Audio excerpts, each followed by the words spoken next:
நாட்டின் புகழ்பெற்ற கல்வி நிறுவனமான ஐஐடி மும்பையில் மாணவர்கள் மிகுந்த கவனத்துடன் பாடம் கவனித்துக் கொண்டிருந்த போது எதிர்பாராத விருந்தினராக நாய் ஒன்று வகுப்பறைக்குள் நுழைந்து அனைவரையும் ஆச்சரியத்தில் ஆழ்த்தியது. சமூக வலைதளங்களில் வைரலான அந்த வீடியோவில் பேராசிரியர் பாடம் நடத்தி கொண்டிருக்கும் போது ஒரு நாய் மெதுவாக வகுப்பறைக்குள் நுழைகிறது.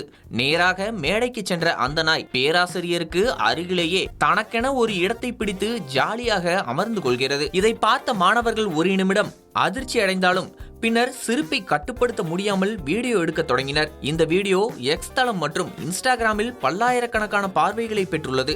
நெட்டிசன்கள் இதனை பார்த்து பல்வேறு வேடிக்கையான கருத்துக்களை பதிவிட்டு வருகின்றனர். இந்த நாய் ஐஐடியில் சேர நுழைவுத் தேர்வு எழுதியிருக்குமோ என ஒருவர் கிண்டல் அடித்துள்ளார். பேராசிரியர் நடத்தும் பாடம் மாணவர்களை விட அந்த நாய்க்குத்தான் நன்றாக புரிகிறது போலிருக்கிறது என மற்றொருவர் பதிவிட்டுள்ளார். ஐஐடி மும்பை வளாகத்தில் நாய்கள் மற்றும் மாடுகள் அவ்வப்போது வகுப்பறை அல்லது விடுதிக்குள் நுழைவது இது முதல் முறையல்ல. இதற்கு முன்பும் மாடு ஒன்று வகுப்பறைக்குள் புகுந்த வீடியோ வைரலானது குறிப்பிடத்தக்கது.